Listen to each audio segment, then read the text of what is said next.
It's the Rachel show today. Hi. Welcome. JK, got my disco ball with me today.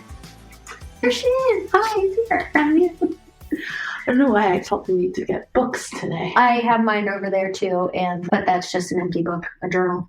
Thought maybe it might come with messages. Why don't you announce us today? Yep. Welcome to Two Mystic Mamas. What are we going to talk about today, Rach? We're talking about the power of friendship. That's a good one. It is. And our subtopics are Community. Yeah, community, the importance of connection, the joy of building a supportive community, and the magic of friendship. Power, magic, power. The magic power The magic power of friendship. And that exists on many levels. Yes. In many seasons. Yep. And in different ways. I am reeling off a wrestling tournament, probably one of the more significant ones for our kids here in the state of Pennsylvania, is qualifying for the state competition, which happened yesterday. And my daughter qualified, and my son wrestled really well. He's U8. So he wrestled well, did not qualify for states, but had a really good season overall. And we've just seen, as a family, we've seen such amazing improvements. Wrestling is a sport, I'm sure it's similar to swimming in a lot of ways, where I find myself learning so much about the sport, but then so much about myself and my children. The mental part of that, whether or not they get pinned, they get beat, they win, it's like a whole gamut of roller coasters. And not just for the kids. Mm-hmm. Wrestling parents are unlike other species of humans that I've seen at sporting events. And go there and just watch parents react. We witnessed it firsthand. When you came to... So we were lucky enough that my daughter Evie, she's a swimmer, and she was swimming. Yes. In a meet in the same school. A giant school. Yeah, that Emmeline was wrestling at. Yeah. Which was super cool for the girls to be able to watch each other compete on the same day. But they had blocked off these doors. Mind you, they blocked them off with masking tape. So it was not the most effective strategy. Probably another man. They were trying to use this tape to not let people in. And just undo this tape. Because they didn't want people walking in and not paying. So me and another swim parent were like popping our heads in. We hadn't connected with you yet. Yeah. And because when I got there, the doors were wide open. That is a different set of doors. Oh, a different set of doors. Okay. And so we're like watching through this tiny little glass window in the double door. And we're both like, wow, this is intense. And I was like, oh yeah, a friend of ours wrestles and whatnot. And we're watching it. And this parent gets very mad about something. And he storms. A dad. Okay. Across the mat. Yes. And he's coming right at me. Yes. And he just busts through the masking tape of the double doors. Yes. And then he went outside. He was fired up. Yes. And I was like, wow. Yes. This is an ineffective blocking strategy. No. Right? I myself, who have not wrestled, am like, I need to tap out now. I can no longer survive in this environment. Do you ever feel like you want to wrestle after watching them? I'm not going to lie. The thought has crossed my mind about starting an adult, not league, but just because the thing that I don't understand sometimes is the moves. And so they have these names like crossface cradle and fireman's carry. And Jeff said one of our kids won by doing, it's not called the poof because that just is ridiculous, but it was like, he's blah, blah, blah, won by doing and he named this move. And I was like, and they have this one move where they have to like get on the kid and then they put their knee in between the kid's legs and they just yell, up the butt! Up the butt! And I'm like, we have got to come up with this is just ridiculous. Like if you were to just go to a baseball game and be like, up the butt! Wrestling just has the most fascinating things that they're screaming. So just yelling at Graham being like, up the butt, and I know what it means because it's part of their foundational wrestling thing, but can you imagine going to a different sporting event and yelling up the butt? Yes, that's against the USA Swimming Safe Sport Rules, 100%. Wrestling is, but the community. Can we just skip over all of that. Backtrack for a second? Charlie made a cameo. I went back in, and he's in a meeting. So I hope they're in there hearing him like, not for work. He can just be like, they're recording a podcast. This is why I need a she shed. This is why you need a she shed. I do need a she shed. We were talking about and we can call yours the womb room. No, we cannot. Sidebar. Charlie and I were discussing the other day if it would be possible to use our camper to record in. Oh, for sure. Anyway, the community that is surrounding these sports is so interesting, though, and how people they're putting themselves in their kids' shoes, I think, a lot of times. Oh, for sure. That a lot. Or their kids are a direct extension of who they are. I mean, I for sure will get fired up during like swim and just be like, go! Like when she's in the heat to win the heat, I get excited. But ultimately, I still know that whether she wins or loses, or it is not a reflection of me or who I am as a parent. Yes. I don't know that is the case. And I'm just guessing based on people's behavior. Oh, for sure. Well, and the thing is too, like, there are all different breeds and walks of life that can go to any sporting event, right? And sometimes you find yourself, especially if you have a kid that like is just losing their mind, not having good sportsmanlike conduct. Like you just witness all kinds of things with kids when their emotions get so heightened that they don't know what to do with that amount of emotion except to react and lash out. So you have, and then you have parents that can absorb that and be like, let's go for a walk. And then you have other parents that feed right into it. It's like pouring gasoline on a fire. And so then, and naturally, I don't know any of these, but you're watching it and you're like, you just want to hug them and be like, it's okay. It's going to be okay. Regardless of what happens. Maybe I suggest you go outside and get some fresh air. Like if you want to insert yourself and be like, do you want some unsolicited advice at this time of very heightened passion from a complete stranger that you don't know? I think we've talked about this. The answer is no. No, you don't. So I just try to send them love. It's such an uplifting community. It's a lot of encouraging, right? And parents just really leaning into other parents. And when Emmeline had her first match ever live wrestling, it was against a boy from another neighboring school. And she was all, and she just could not calm down. The match hadn't even started and she was crying. She was hyperventilating. The poor ref was so uncomfortable during this whole match, right? And anyways, the boy pinned her quickly and it was over really before it got started, which I think was positive in all regards for all parties. But the mom came up to me after and was like, she did such a good job. Like I give her a lot of credit for going out there. And then the kid, the boy, went up to Emmy and was like, you did a good job. Like you showed up. And Emmeline, I was like, that's such good sportsmanship. And the community that we have created with the wrestling community it's a special bond. You share intimate, emotional moments with children, with parents. It's not just such an interesting experience to be a part of. It is really interesting. And what I enjoy about wrestling that does not happen, at least at this level of swim, is that the wrestlers, as soon as they are done with that match, they go shake the hands of the coaches. And that's not something that happens in swim. Like they go right back to their coaches and talk to them and get feedback and whatever, which is great. But there's not that like cross of community. Now, also because they're not one-on-one with one school, you can have 8 lanes and you have 8 different clubs. So It's a little bit different. It would be really hard.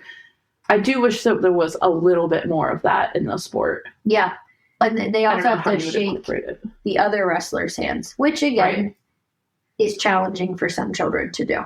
Yeah. But I witnessed it yesterday too, where there was a kid he just kept saying no.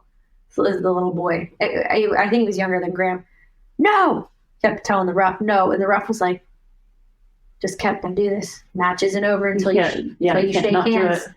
So he did one of the quick. Yeah. Not really here, but fine. And then did the same thing to the coaches when he went across the mat. And his parents were like, a lot of lessons learned off the mat too about how can we improve? We've been talking about that. We are at a place where we are learning all sorts of lessons right now. Let's be honest, we're all learning lessons all the time. All the time. When it comes to podcasting. Oh, holy moly lesson learning. A big piece of that is us realizing where our strengths are, where our weaknesses are, the kind of community that we want to build around the people that we're talking to. Yes. And as we're going through this, I feel like we've had so much good conversation about what's important to us. This podcast that's very authentic. Yes. And is ultimately, my hope, going to create the community here that we really want to have, that's going to connect with us on a level that can be both not safe for work and real, authentic, I feel spiritual. I feel like life in general is not safe for work. No. Most things that happen in real life would be probably deemed unprofessional on some level. We just add in the occasional F-bomb or funny sex talk or... I was going to say dildo. Dildo, all the things. We don't actually talk about dildos. They just come up. We had that one episode where we talked about how they sell them on Zulily, which I think is just a weird platform to sell sex with. That's not the right community. No. Somebody needs to probably look at that. Yeah. Did you ever hear of a group called Up With People? No. Back in the 80s and 90s. They still might be around. But Up With People, I feel like it might be Christian based. But Up With People was like a traveling theatrical group that would travel around the world, and they would sing these beautiful, positive songs about change. And we'll have to look up the history of it. But I went to see it as a kid. My mom, this is a funny story about prior to cell phones. My mom had got tickets, somehow came into tickets and took my brothers and I to Up With People. It was like half an hour away. It was just one of the best experiences of my childhood, in the sense that it was the first theatrical production I had been to that was like at a professional level, and the music was like crazy good. I still remember some of the songs, but forgot to tell my dad. My dad gets home from work and nobody's home. Forgot to tell my dad, did not leave a note. This is before cell phones. So my dad had no idea where we were. So we come home, we're all up with people. We are like living high on life. And my dad's like, we walk in and was like, where have you been? Where were you? Oh my God, I was so scared. I didn't know where anybody was. And my mom was like, oh, my bad. My dad had to come down from that high, knowing we were all okay. We were all up with people. We were up with people. Now, where was I going with that? Oh, about the community. They have a song where it's all about it takes a village to raise a child. And because in most communities, like especially ones in third world countries, they rely heavily on each other. It's not like you live in a solitary little home and you do your thing and you don't talk to your neighbors. Everybody talks to everybody, and everybody takes care of everybody. And your elders live with you, and the kids take care of the other kids, and all of these crazy cool things that on some level in the United States, as we've developed, we've become more spatially separated, that we don't necessarily always rely on our village. I can't tell you how many people are like, they'll ask basic questions. All right, can you give so-and-so a ride home? Yeah, of course. Oh my God, thank you so much. No big deal. Like, it's literally no big deal. It's not a big deal. Like, happy to help. I feel the same way. Like, it's not a big deal at all. I'm always happy to help. But there is that, I don't know, it's not a stigma, but there is definitely like, you don't show up at somebody's house unannounced anymore. Yeah. Whereas, like, when we were growing up, it was no big deal. No. Have you seen the memes where someone rings the doorbell and, like, how it is different in different decades? No, but Sebastian Maniscalco does. Yes, that he does a great. So good. It's such a good. It's like that. It's that exact skit. Okay. It's that exact skit. That was just in meme form. In a meme form. Go listen to that. It's so true. You ring a doorbell now, and you're plastered against the wall. Who could possibly be here? Not my family. My kids are like, hello. Then they just open the door, and I'm like, okay, we need to have a little bit more caution. Okay, so then the question is, how do we open our doors more to our community and create that within our lives? Even if maybe you're not religiously affiliated, and you do want to have more community. Yeah.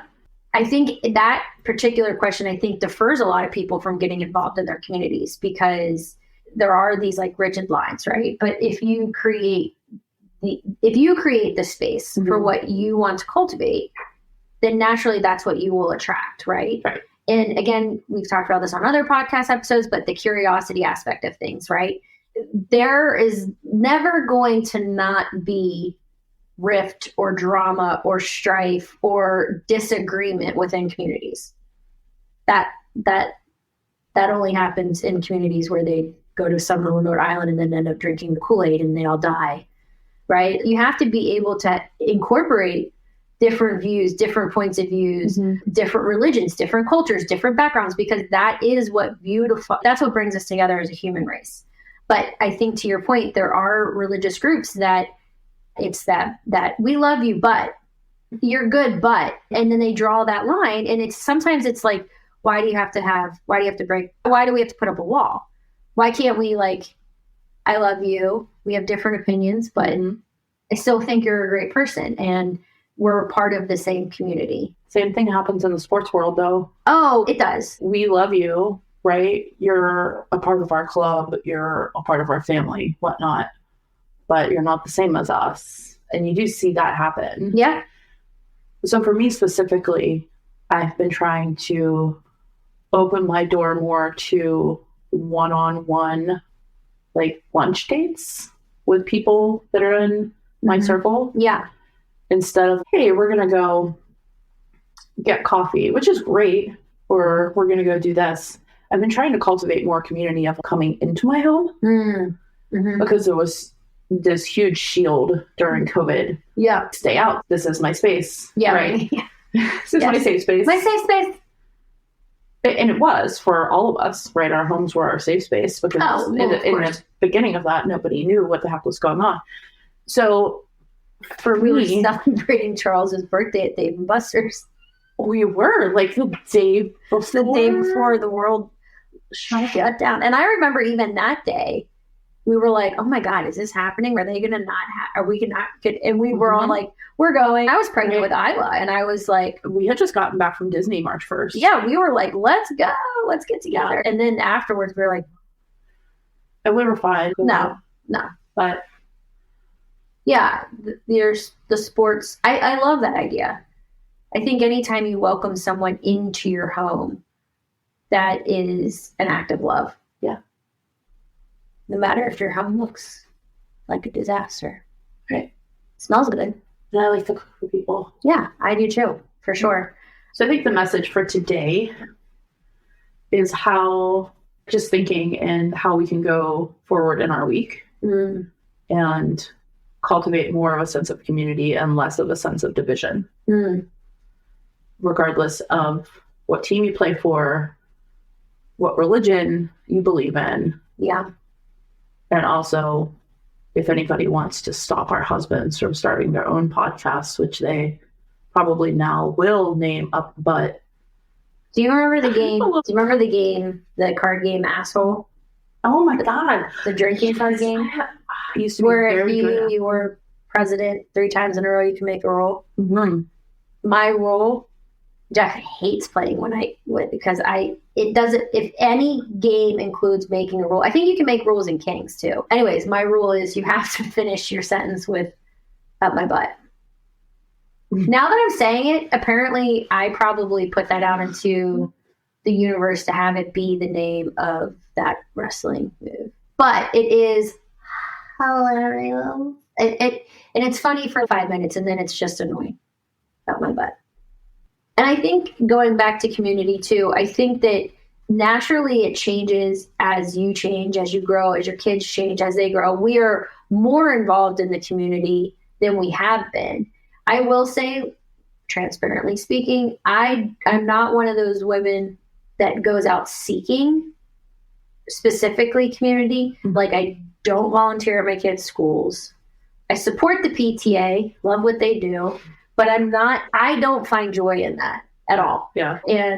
But I love volunteering for community-based events, like cleanup events, doing different things in our county to support different programs for those who have less, the food shelters, all of those initiatives I feel strongly about. And I am coming out of the phase in life. I know there's women out there that just do it all, and they've been doing it since having babies. But now that Isla is coming into being more grown, where I don't need to necessarily, I still need to watch her mostly, but where she can start participating. So it allows me to do more things. Because again, I am one of those people that I only have so much energy, and I really like selfishly to keep most of it for myself, because most days I need it to parent and to be, present.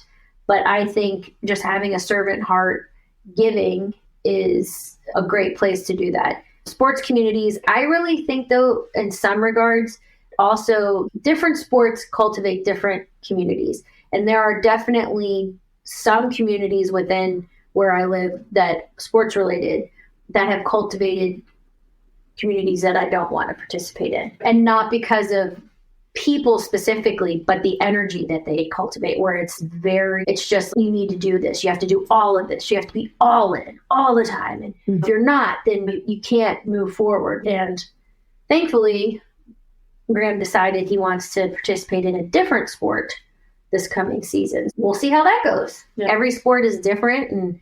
But the wrestling community, for me specifically, I have just found a lot of kinship, a lot of connection. And I love seeing the kids grow, and I love seeing the encouragement. And I love the emotional part of it, because it brings out so many different feelings for our children. And I feel like the more we can bring up these emotions that are like, what is that word? Like, where it's a lot, right? Yeah, raw, but the enthusiasm, but also the devastation, big emotions. Wow. That took me a while to find that fucking phrase. And I didn't even get there. So there's that. What is that crazy phrase? Big emotions. Oh. That huge word. What is it? Big. Anyways. That's what she said. Yeah. So big. When we have the big emotions, I think it's so important for kids at this age to just navigate that and feel comfortable feeling these different ways, right? I was talking to Graham about it last night, and after it had settled in that he was not going to be moving on to States, he cried. He put his head in his hands, and he was crying, and I was like, it's okay. It's okay. He's just really sad. And I was like, I know. I'm really sad too. And that's okay. And then we had a little discussion, because then it went to, I'm never going to make it. I'm never going to be good enough. And I was like, we're going to stop the bus there. You are. But you can still feel where you're at right now. It's okay. And we had a discussion of that later on in the evening, where it was like, just watch the negative self-talk. And then I found myself also saying, Rachel, eat your own words. Mm-hmm. Evie gets me. If she catches me, I'm pretty good about not using, I don't use any negative words about myself, but I will have actions where I put myself behind everybody else. And that's where she gets me at. She's, no, you go first, or you do this. And I'm like, oh. And as moms, I think we tend to just innately do that. But I love that she does that. I do too. And most of the time I'm modeling confident behavior for her. Mm-hmm. But there are definitely times when I'm not, and she will be the first one to call me on my shit. Yeah. No, my kids have done that in different ways where they're like, are you having a bad day? And I'll be like, no. Why? They're like, I don't know. You seem reactive. And then I'll have to be like, maybe I am having a bad day. Maybe I'm a bit frustrated. Not a bad day, but maybe I'm just having a moment. And let me talk through it. You guys can be a little Drews. Dr. Drews. Who the fuck is Drew? Dr. Drew. Do you remember Dr. Drew? Yeah, I didn't. I've seen like a little bit here and there, but I wasn't like a Dr. Drew watcher. Loveline. I wasn't either. Yeah. Who was the lady that had the show on sex? The older lady. Oh. Was it Dr. Joanne? I can't remember. She really likes talking about vaginas. She was. No, I appreciate her. She was all about I think she. sexual health with that. Yeah. And she brought light to so much stuff. She did stuff that you would never talk about. I have a girlfriend who is our age who this story is so funny. We should actually put a poll up for this. I want to know how many women thought blowjobs were like playing an instrument, like a trumpet. Oh no, stop it. I'm not fucking around at all. So she was telling the story that when the first time she ever gave a blowjob, she literally blew in the penis. Yeah. She didn't know. And I was like, they should have called them suck jobs because you don't blow anything. And then I got to thinking, like, how is that? And I said to her, I was like, did you not talk about this with your friends before you did it? She's like, no. A lot of people were not raised in a way to talk about. There are a lot of friends, even people that we know, that will not have these kinds of conversations. Oh no, yeah, they will see themselves right out the door, and they will not be listening to our podcast. No, but I would be interested to know how many people that do listen to our podcast that their very first BJ was they fucked that up and tried to blow the penis like an instrument.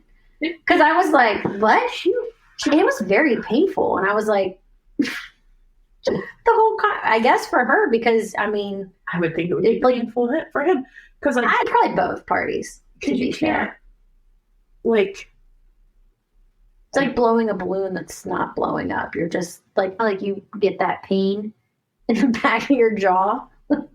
Oh, blowjobs go. And that probably messed that dude up too. He probably had an expectation. The French version of expectation. Expectation. Wow. I don't even say about that. I guess sex education is fucking important. That's what we should say about that. I guess you don't know what you don't know until you blow into a penis and get some feedback. Okay, suck job is not a good name. That's a terrible name, Rach. And fellatio is also not indicative of what the action is. Why does it have to be a job? I don't necessarily find it to be. I know, right? No, that's true. Who named this? Who named this? Somebody clearly who had never had one. So we have a question and a poll. We have a poll question. Listen, our podcasts always end up here, even though we start out with the best of fucking intentions. Yeah. Never did I know that the phrases, well, the butt, or suck job, or any of these things were going to come into the magic of friendship. And that's really what friendship's all about. So we talked a lot about community, but let's talk about the magic of friendship and cultivating friendships. And I think we just showed it right here. This is the magic of friendship. It's loving our friends. And this is the reason we started this podcast. One of the reasons, right? Because we have a very close friendship and we just wanted to share it with others. The road. I don't know. We want to form a community of people that like to listen to us banter about the most ridiculous, fun, spicy things. Because we want to ultimately help other women or men or humans, Yeah. to feel comfortable in their own skin, Yes. to talk about the topics that are everyday topics as much as topics that are completely taboo and people feel wildly uncomfortable talking about them, Yes. i.e. suck jobs. Suck a job. I second that. I want to be a beacon for people to feel safe and included and heard and also relate. I think so. There's so many times where I will either hear a story of inspiration or adversity or trauma, and I'll be like, how brave are they to share that story and put it out there for somebody to hear that can relate to it. And I want to connect people in that way where there's a safe place and a funny place and a spiritual place and a learning place for people to come together and hopefully get something from every podcast that we put out there. We love you guys. We're very appreciative of you amazing people that have listened to us, sent us messages, reached out and given us feedback, encouragement. It really means a lot for us to be building this community off of our friendship. Yeah, and I think that's, to summarize what we're doing here, is building a community that is welcoming to everybody based off of our friendship, which has been us welcoming each other always with open arms to be just who we are. We are so glad that you have come into our space. Until next time. Over and out. We'll come up with something that's going to stick with love and laughter. I love you, and I love you too. That's not mine, though. But I do love that so much. But I did not coin it. Did you know that phrase, I did not coin it? You know where it comes from? Where? I don't know. I'm just asking. Maybe we'll find out for next time. Do you know how they say quack in French? You got it. No, did I? It is. Quack, quack. Quack. And it's spelled coin. But you have to pronounce it. Quack. Quack.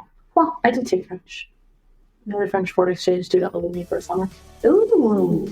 We'll touch on all things France in another episode because we do feel strongly that we need to go to France to do a podcast. She lived there. I feel connected to it. Yeah. We'll revisit this. Yes, we will. Bye. Bye.